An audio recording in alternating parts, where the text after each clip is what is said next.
Hey guys, my name is Jonas Scott, and I voice Legoshi in Netflix's Beastars. Among other things, I'm a voice actor for a lot of other properties. I'm in Dying Light 2, Demon Slayer, Skate the Infinity, a bunch of stuff. Just look me up if you're curious. And I'm sorry if this isn't as bombastic and crazy and wild as a lot of other TikTok content that I make is, but the subject matter of this one is a little close to my heart, and there's no script here. I'm kind of just riffing. So Beastars, if you haven't watched it, is kind of a crazy, coming-of-age Bildungsroman story of a wolf who is a young gray wolf who is dealing with his emotions and hormones in ways that normal people really aren't because they're not wolves, right? So it's sexy, it's violent. It's got a really unique animation style, unique characters, and it's very narrative driven. So if you haven't watched the first few seasons, please do.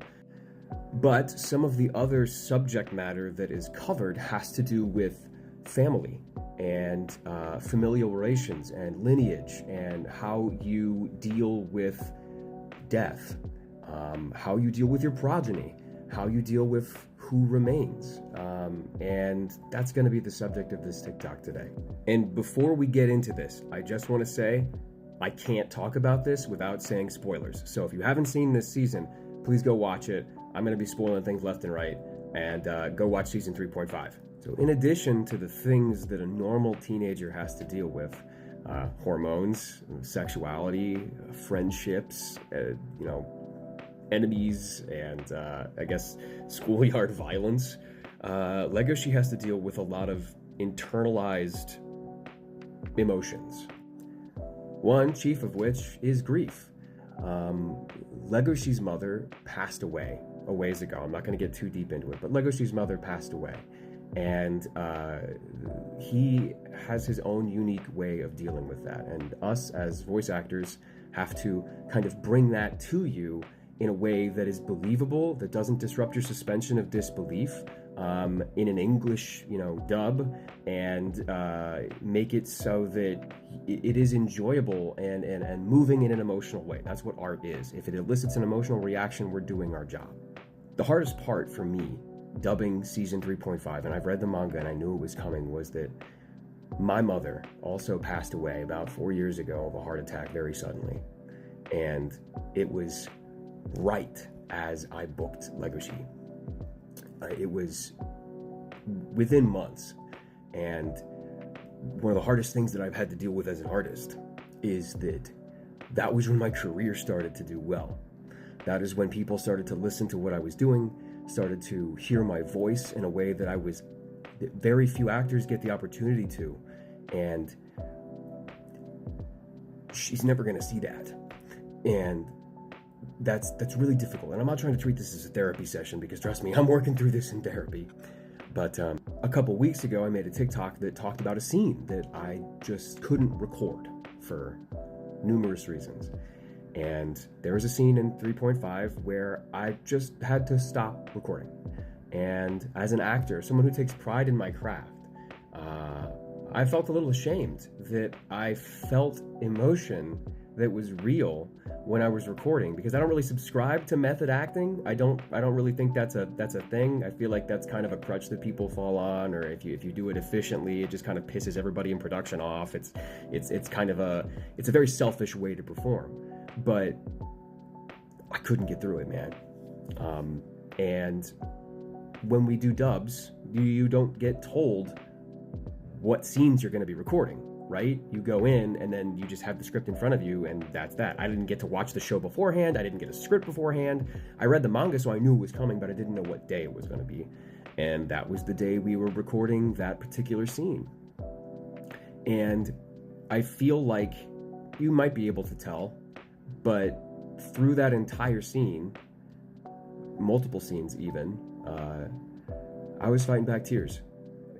I was feeling what Legoshi was feeling, and when we do perform as dub actors, there's a lot of you guys love to see the behind the scenes stuff. You guys love to see I bled when I recorded this scream, or look at how cool it looks when we're recording. We look different when we're recording, or I was able to I was able to emote or relate more closely to the character, whatever. This is what I look like when I do this voice, what have you. There was a TikTok that I did a while ago that showed like fingers on my throat or something when I was doing Legoshi's voice, and didn't really affect anything. But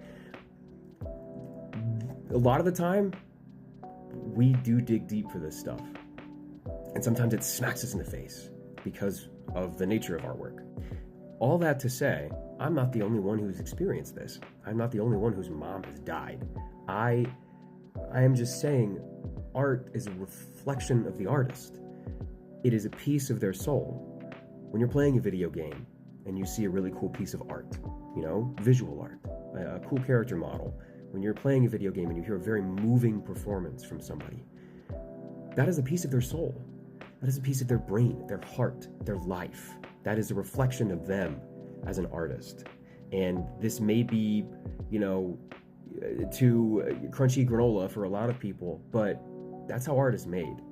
And I think for one of the first times in my life, I experienced that really viscerally, and it changed me. The death of my mother changed me. I am not the same person I was 4 years ago. I have a wonderful career.